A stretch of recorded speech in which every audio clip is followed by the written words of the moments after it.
എന്ത് പറ്റിയെന്നൊന്ന് പറ മോളെ. എനിക്ക് ഒന്നും കാണുന്നില്ല. ചുറ്റും ഇരുട്ട് മാത്രമേ. കണ്ണ് കാണുന്നില്ല.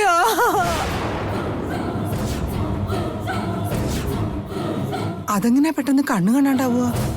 അന്ന് വായൊട്ടിപ്പോയതുപോലെ ഇന്ന് കണ്ണു കാണാണ്ടവൻ എന്താ ചെയ്തേ?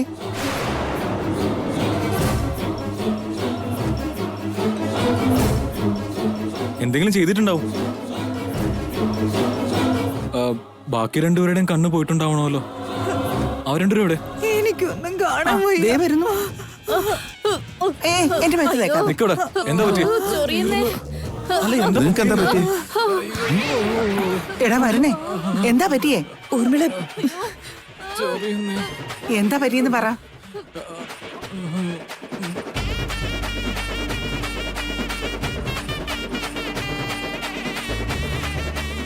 അയ്യോ,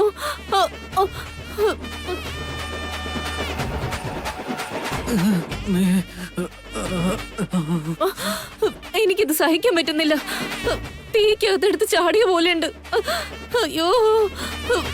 ഏട്ടത്തിക്കാണെങ്കിൽ കണ്ണു കാണുന്നില്ല, ഇവർക്ക് ശരീരം മുഴുവൻ നീറ്റലും. എന്താ നിങ്ങൾ ഒപ്പിച്ചേ?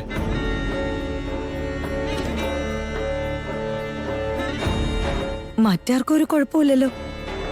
നിങ്ങൾക്ക് 3 പേർക്ക് എന്താ പറ്റി? ഒരു പ്രശ്നം ഉണ്ടാവാതെ എല്ലാം ഭംഗിയായിട്ട് കഴിഞ്ഞാലൊന്ന് സമാധാനിച്ചിരിക്കുമ്പോഴാ നിങ്ങളുടെ 3 പേരുടെ അഭ്യാസം.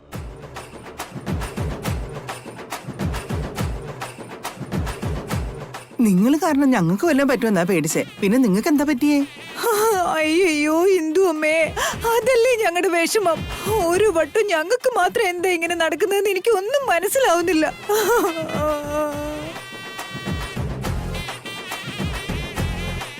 അല്ല, കണ്ണു കാണാണ്ടായത് എങ്ങനെയാ ഊർമിള? വൈദേഹിയുടെയും ദേവന്റെ മുഖത്ത് ഒത്തിരി നിറങ്ങൾ തേച്ചിട്ടുണ്ട്. ഇവർക്കൊന്നും സംഭവിച്ചിട്ടില്ല. പിന്നെ നിന്റെ കണ്ണിന് മാത്രം എന്താ?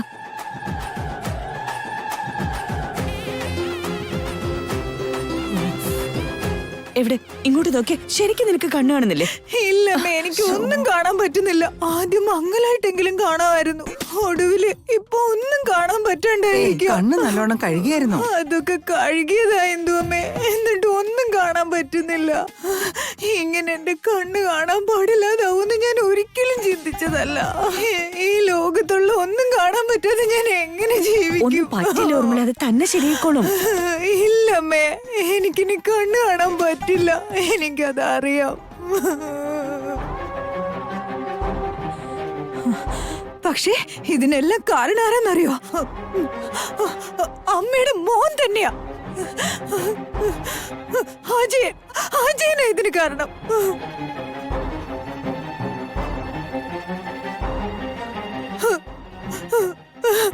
എന്റെ കഴുത്തി താലി കെട്ടിയ കൈകൊണ്ട് തന്നെ അജയൻ ഇന്ന് എന്റെ കണ്ണിന്റെ കാഴ്ച നഷ്ടപ്പെടുത്തിയിരിക്കുക. ഏയ്, എന്താ ഇത്? നിന്റെ കണ്ണിന്റെ കാഴ്ച പോയതിന് ഞാൻ എന്ത് പിഴച്ചു? ഇത് കൂടുതൽ എന്താ അജയ ചെയ്യാനുള്ള? എന്നിട്ട് എന്ത് പിഴച്ചെന്ന് എന്നോട് ചോദിക്കുന്നോ? ഞാൻ ജയിക്കാൻ പാടില്ല എന്ന് പറഞ്ഞ് ആ കളർ പൊടി കൊണ്ടുവന്ന് എന്റെ കണ്ണിന്റെ അകത്തേക്ക് ഇട്ടത്. അതോടെ കണ്ണുപോയി. ശരിയാ, ഞങ്ങള് ദേഹത്തും തേച്ചു. എന്തൊരു നീറ്റലും ചൊറിച്ചിലുവാ. എന്താ? ഞാൻ ആ കളർ പൊടി ഇട്ടതുകൊണ്ടാണ്. അതുകൊണ്ട് തന്നെ അജയ. അവൻ ഇവിടെ അജയൻ തേച്ച കളർ പൊടി കാരണോ? അത് തന്നെയല്ലേ വൈദേഹിയുടെയും ദേവന്റെയും മുഖത്തിട്ടത്. എന്നിട്ട് അവർക്കൊന്നും പറ്റിയില്ലല്ലോ.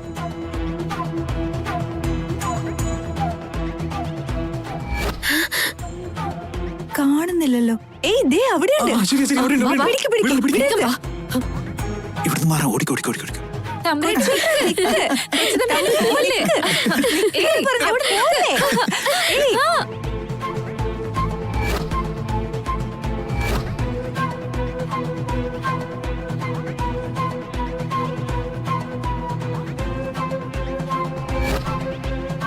ശരിയാ ചേട്ടാ, ഞങ്ങളീട്ട് ഓടിച്ച് പുറകെ വന്ന് ആ കളർപ്പൊടി തേക്കുമായിരുന്നു. അപ്പോ അത് തന്നെയല്ലേ ഞാൻ ഇവർക്കും തേച്ചേ.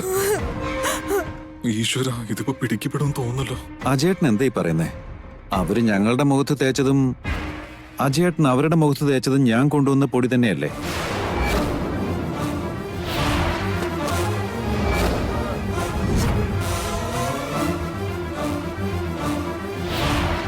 ഇതുവരെ ഞാൻ അങ്ങനെ വിചാരിച്ചേ. പക്ഷെ ഇപ്പൊ സംഭവിച്ചതൊക്കെ വെച്ച് നോക്കുമ്പോ അതും ഇതും ഒന്നാണെന്ന് എനിക്ക് തോന്നുന്നില്ല. ആ പൊടി തൊട്ടപ്പോ തൊട്ട് എന്റെ കൈ നീറ്റിലും ചൊറിച്ചിലുവാ.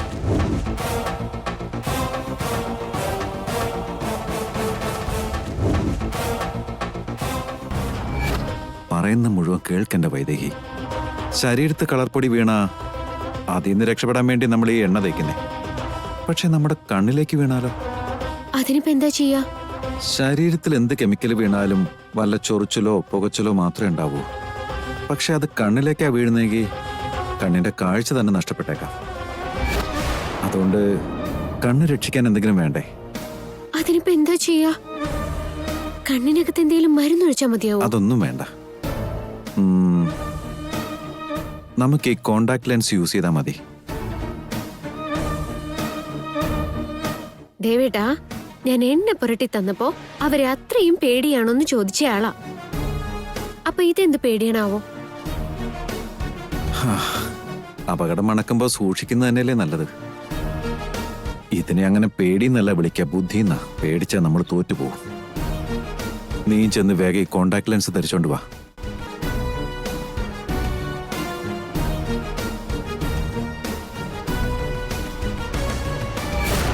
കണ്ണിന്റെ കൃഷ്ണമണിയെ ബാധിക്കാതിരിക്കാൻ ഞങ്ങൾ കോണ്ടാക്ട് ലെൻസ് ധരിച്ചിട്ടുണ്ടായിരുന്നു. അതുകൊണ്ട്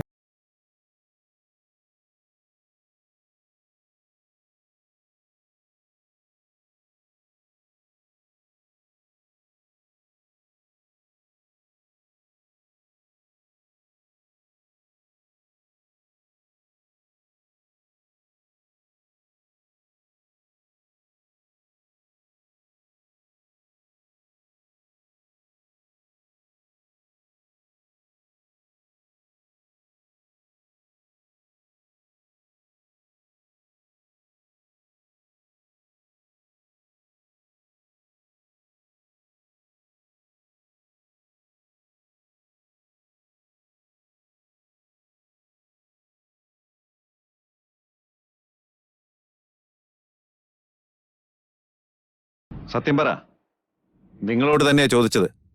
ആ കളർ പൊടി എങ്ങനെ ഇവിടെ വന്നു? എടാ, വേണ്ടാത്ത പണിക്കൊന്നും നിൽക്കണ്ടെന്ന് പറഞ്ഞതല്ലായിരുന്നോ? ഞങ്ങൾക്കൊന്നും അറിയില്ല എന്തുമേ, സത്യമായിട്ട് ഞങ്ങൾക്കൊന്നും അറിയില്ല. ആ പുറത്തുനിന്ന് ഒന്നൊരാരെങ്കിലും കൊണ്ടുവന്നായിരിക്കും. അതൊന്നും വേണ്ടാന്ന് പറഞ്ഞെടുത്ത് മാറ്റി വെച്ചതല്ലേ, പിന്നെ അതെന്തിനാ നിങ്ങളെടുത്തേ? അതെന്താ, നമ്മള് കൊണ്ടുവന്ന പൊടി തീർന്നപ്പോ ആ പൊടി എടുത്തുന്നുള്ളൂ ദേവാ. ഇങ്ങനെയൊക്കെ നടക്കുന്ന ആരും ഊഹിച്ചു? അറിഞ്ഞോണ്ട് ആരെങ്കിലും ഇത് ചെയ്യോ ദേവാ? സത്യത്തില് നിങ്ങൾ തന്നെയാണോ അതുപോലത്തെ പൊടി കൊണ്ടുവരാൻ പറഞ്ഞത്?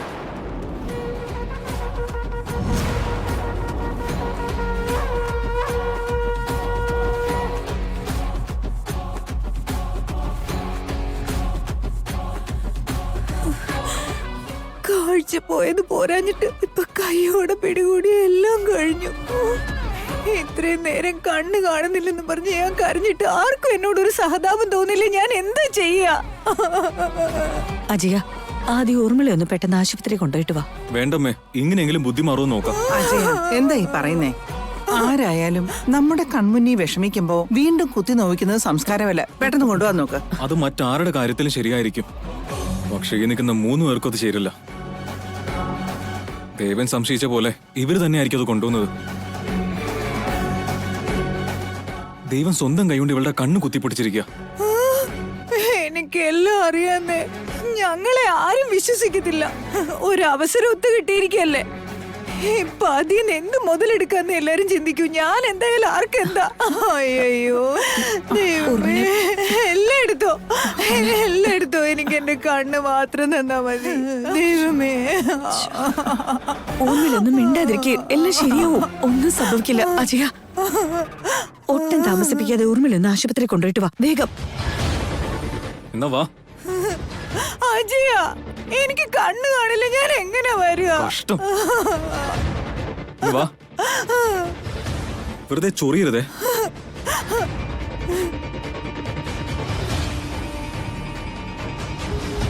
നോക്കി നിൽക്കാതെ പോയിക്കൂടെ? വാ അമ്മ, നമുക്ക് വല്ല ഓയിൻമെന്റും പുരട്ടാം. ശരിയാ, വീട്ടില് നിക്കുന്നില്ല.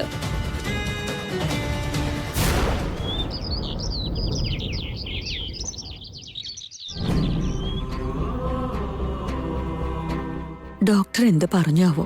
അവൾക്കിപ്പോ എങ്ങനെയുണ്ടെന്ന് ആർക്കറിയാം. ഇത്രയും നാളും അജയന്റെ കാലിനെ കുറിച്ചുള്ള വിഷമായിരുന്നു. ഇപ്പൊ അവന് നടക്കാനായതും രണ്ടുപേരും സന്തോഷമായിട്ട് ജീവിക്കുമല്ലോ എന്നാ കരുതി. അപ്പൊ ദേ ഊർമിളയ്ക്ക് കണ്ണും കാണാതായി. ഒന്നും ഉണ്ടായിരിക്കില്ല എന്തുമ്മേ. ചിലപ്പോ ഇത്തരം നിറങ്ങള് എല്ലാവർക്കും ഒത്തുവരില്ല. അതിന്റെ കുഴപ്പം കൊണ്ടായിരിക്കും കുറച്ചു നേരം കണ്ണ് കാണാതെ വരുന്നത്. എന്നേക്കുമായിട്ട് കണ്ണ് പോകുന്നില്ല എന്തുമ്മേ. ഊർമിളെടുത്ത് തെറ്റ് ചെയ്തിട്ടുണ്ടെങ്കിലും അജയേട്ടന് വേണ്ടിയെങ്കിലും ദൈവ തെറ്റ് ക്ഷമിച്ചോളൂ. ചേച്ചിക്ക് കാഴ്ച തിരിച്ചു കിട്ടും. ദേ ചേച്ചി വരുന്നുണ്ടല്ലോ. അമ്മേ, നോക്കി പിടിച്ചോണ്ട് വന്നൂടെ? വാ മോളെ, ഇരിക്കെ. ദേ ഇവിടെ ഇരിക്കെ. ഇരിക്കും.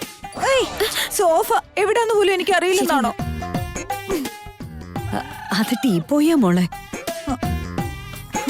ടീപ്പോയോ? ഇവിടെ ഛേ, വാ, ഇങ്ങോട്ടിരിക്ക്. സോഫ എവിടാ? ഇതാണ് സോഫ.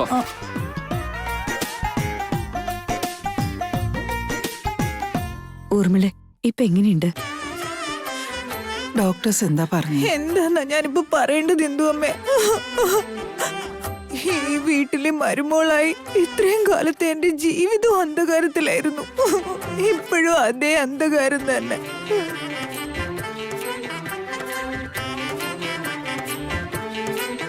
ഏത് നേരത്താണോ ഈ വീട്ടിലേക്ക് കയറി വന്നത്, ഒരു ദിവസം പോലും ഞാൻ സന്തോഷത്തോടെ ജീവിച്ചിട്ടില്ല. ഇനിയിപ്പൊ എല്ലാം കഴിഞ്ഞു. ഇത്രയും നാളും എന്റെ ജീവിതത്തിൽ വെളിച്ചമില്ലല്ലോ എന്നായിരുന്നു. ഇപ്പൊ എനിക്ക് വെളിച്ചം കാണാനുള്ള യോഗം പോലും ഇല്ല ഉണ്ടായി. ഊർമിളെ, എന്താ നീ പറയുന്നത്? അങ്ങനെ എന്തുണ്ടായിട്ടാ? എന്തിനാ അജയ് അവൾ ഇങ്ങനെയൊക്കെ പറയുന്നത്? അവള് പറയുന്നതിൽ കാര്യമുണ്ടമ്മേ. ഇനി അവൾക്ക് ലോകം കാണാൻ കഴിയില്ല.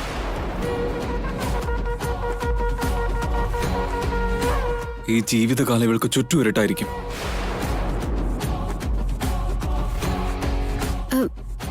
അതെന്താ ചേട്ടാ? ആ നിറക്കുട്ടിന്റെ പ്രശ്നമാണെങ്കിൽ അതങ്ങ് പോവില്ലേ? കുറച്ചു കഴിഞ്ഞ കണ്ണിന്റെ കാഴ്ച കിട്ടില്ലേ? ഒരിക്കലും കാണാൻ പറ്റില്ല എന്നൊക്കെ പറഞ്ഞ. ഇതാ നിറക്കൂട്ടിന്റെ മാത്രം പ്രശ്നമല്ല, ഒപ്പം ചെയ്തു കൂട്ടിയ പാപങ്ങളുടെ എല്ലാം ശിക്ഷ അനുഭവിക്കണ്ടേ? എന്റെ കണ്ണു പോയല്ലോ എന്ന് ഞാനിങ്ങനെ വിഷമിക്കുമ്പോ എന്തിനാ എന്നെ ഇങ്ങനെ കുത്തി കുത്തി വേദനിപ്പിക്കുന്ന? എനിക്ക് കണ്ണില്ലല്ലോ എന്നുള്ള വിഷമത്തേക്കാൾ നിങ്ങളുടെ വാക്കുകൾ എന്നെ വേദനിപ്പിക്കുന്ന. അജയ, നീ എന്തിനാണ് ഇങ്ങനെ പറയുന്നത്? ഇവളുടെ അവസ്ഥ കൊണ്ട് വിഷമം തോന്നുന്നുണ്ടോ? കർമ്മഫലം പിന്നീട് അനുഭവിക്കേണ്ടി വരുന്നെന്നുള്ളത് പഴയ കാര്യമാ. ഇപ്പൊ അങ്ങനെയല്ല. ദൈവം അപ്പോഴാണ് ശിക്ഷ കൊടുക്കുന്നത്. ഇനി എന്നും ഇങ്ങനെ കണ്ണില്ലാണ്ട് ജീവിക്കണം.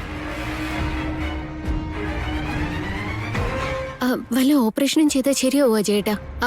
ഒത്തിരി പേര് കണ്ണ് ദാനം ചെയ്യാറുണ്ടല്ലോ. ചെയ്യാറുണ്ട്. പക്ഷേ ഇവക്കെന്തിനാ ഇനി കണ്ണ്? വീണ്ടും പാപങ്ങൾ ചെയ്തു കൂട്ടാനോ? അതിനു പകരം നല്ലൊരു മനുഷ്യന് കണ്ണ് കിട്ടിയാ അതുകൊണ്ട് 4 പേർക്കെങ്കിലും നന്മയുണ്ടാവും. ഇതിലും ഭേദം എന്നെ അങ്ങ് കൊന്നു കുഴിച്ചു മൂടുന്നതാ നല്ലതാ അജയ. ഇങ്ങനെ കുത്തി നോവിച്ച് ഇഞ്ചിഞ്ചായി കൊല്ലുന്നതിനേക്കാൾ വല്ല വിഷവും തന്ന് ഒറ്റയടിക്ക് അങ്ങ് കൊന്നുകള. അജയ, മതി നിർത്തറ. ഇവിടെ ഇരുന്ന ഇവളി അഭ്യാസം നിർത്തില്ല. അതുകൊണ്ട് ബ്ലൈൻഡ് സ്കൂളിൽ കൊണ്ട് ചേർക്കാൻ പോവാ.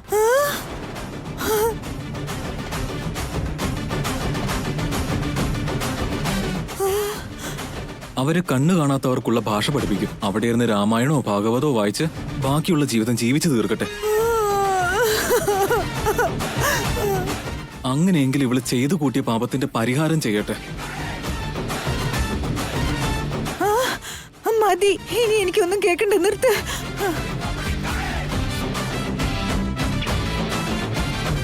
അമ്മേ, അമ്മേ, അമ്മേ, ഹോസ്പിറ്റലിൽ നിന്ന് ഇറങ്ങിയപ്പോ തൊട്ട് ഇത് തന്നെ എന്നോട് പറയുന്ന. എന്നെ എവിടെ കൊണ്ട് കളയാന്ന് ഒരു ഒറ്റ ചിന്ത അജയനുള്ളൂ.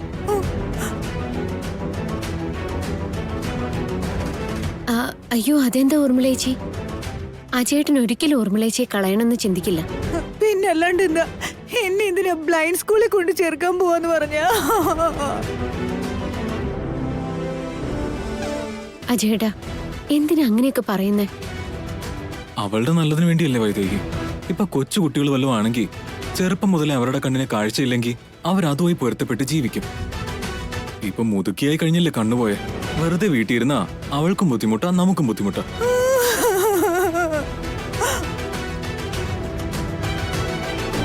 പകരം വല്ല ബ്ലൈൻഡ് സ്കൂളിൽ ചേർത്താ അവരോടൊത്ത് സഹകരിക്കുമ്പോ എങ്ങനെ ജീവിക്കണമെന്ന് പഠിച്ചോളും. അതിന്റെ ഒന്നും ഒരു കാര്യമില്ല. ഞാൻ ഇവിടെ തന്നെ നിന്നോളാം. എങ്ങനെ ജീവിക്കണമെന്നൊക്കെ എനിക്കറിയാം. അപ്പൊ നിന്റെ ജോലിയൊക്കെ നിനക്ക് ഒറ്റയ്ക്ക് ചെയ്യാൻ പറ്റുമോ? എന്നാ ശരി, വലുതായിട്ടൊന്നും ചെയ്യേണ്ടി വരില്ല. അടുക്കളയിലോട്ട് കയറി ഒരു ഗ്ലാസ് വെള്ളം എടുത്തോണ്ട് പോവാ. പിന്നെ ഞാൻ നിന്നെ എങ്ങോട്ടും അയക്കില്ല. അതിനെന്താ, ഇത് എന്റെ വീടല്ലേ. എവിടെ എന്താ ഇരിക്കുന്നെന്ന് എനിക്കറിയാം. ഇപ്പൊ തന്നെ എടുത്തോണ്ട് വരാം. സൂക്ഷിച്ച്. അയ്യോ എന്റെ കാല് പോയി. അയ്യോ അയ്യോ ഏത് കാല? കുറവുണ്ട്, കുറച്ച് കുറവുണ്ട്. നിനക്കിതൊന്നും പോരാ, 20 തരണം. നിക്ക്.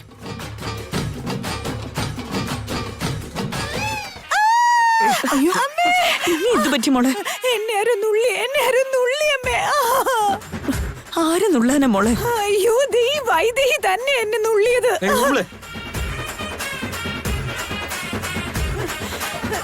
നിന്നുണ്ടല്ലോ, നിന്നെ ഞാൻ കൊന്നുകളയും. എപ്പോ നോക്കിയാലും വൈദേഹി കുറ്റം പറയാനേ നേരെ ഉള്ളു നിനക്ക്. നിനക്ക് വല്ലതും പറ്റുമ്പോ ആദ്യം സഹായിക്കാനായിട്ട് ഓടിയെത്തുന്നത് വൈദേഹിയാ.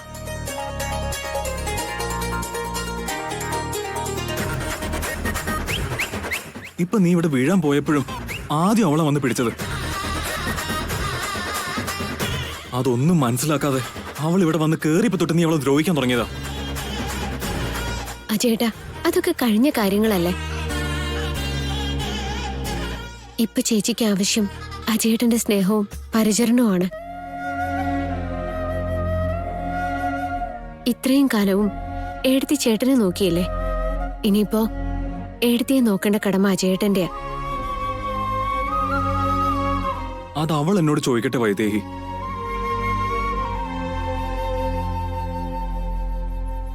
അവൾ എന്നെ നോക്കിയതുപോലെ ഞാനും അതുപോലെ നോക്കിയാ മതിയെന്ന് ഇവള് തന്നെ പറയട്ടെ.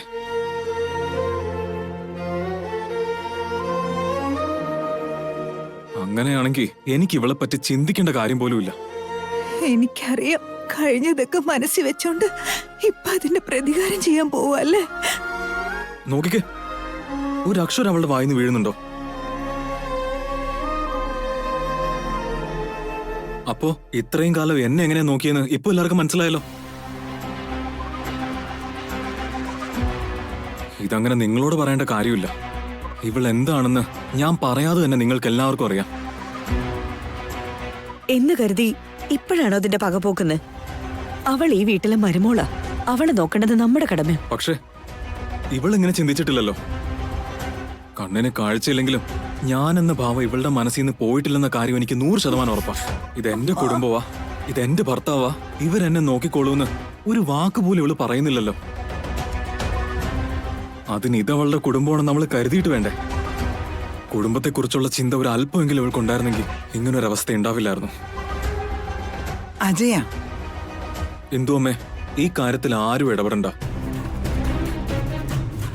ഇതവളുടെ കുടുംബമാണെന്ന് അവൾ കരുതുന്നവരെ അവൾ അവളുടെ ഇഷ്ടത്തിന് കഴിയട്ടെ. എന്താ ഇവിടെ തന്നെ നിന്ന് കളഞ്ഞേ? മുറിയിലോട്ട് കയറിപ്പോ.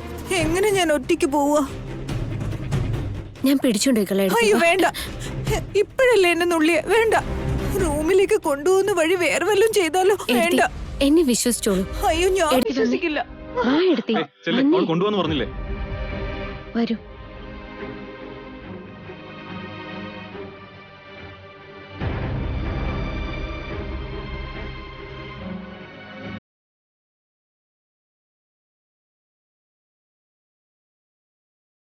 എന്താ അജയ, എന്തിനാ അവളുടെ മനസ്സ് വിഷമിപ്പിക്കുന്ന പോലെ സംസാരിക്കുന്നത്? സ്വർണം പോലും തല്ലി പദം വരുത്തിയാലേ തിളങ്ങും. ഇവള് തുരുമ്പ് പിടിച്ച് ഇരുമ്പാ. ഇവളെ തീക്കാത്തിട്ട് ഉരുക്കിയെടുക്കണം. എന്നിട്ടെടുത്ത് 4 തല്ല് തല്ലിയാ ഇവള് താനെ നമ്മുടെ വഴിക്ക് വന്നോളൂ. അവള് മാറുമെന്ന് കരുതി ജീവിതകാലം മുഴുവൻ കണ്ണു കാണാതെ അവള് ജീവിക്കുന്നത് എങ്ങനെയാടാ? അവളുടെ അഹങ്കാരം കുറയാനാ ഞാൻ അങ്ങനെ പറഞ്ഞത്. ചെറിയൊരു സർജറി ചെയ്താൽ കണ്ണ് തിരിച്ചു കിട്ടും. നേരാണോടാ? അതെ അമ്മേ, പക്ഷെ അത് ഇപ്പൊ അവളോട് പറയണ്ട. പറഞ്ഞാ അവൾ ഒരിക്കലും നന്നാൻ പോകുന്നില്ല. ഓപ്പറേഷൻ ചെയ്യാൻ കുറച്ച് കഴിയുന്ന ഡോക്ടർ എന്നോട് പറഞ്ഞു. അതുവരെ ഇങ്ങനെ തന്നെ ഇരിക്കട്ടെ.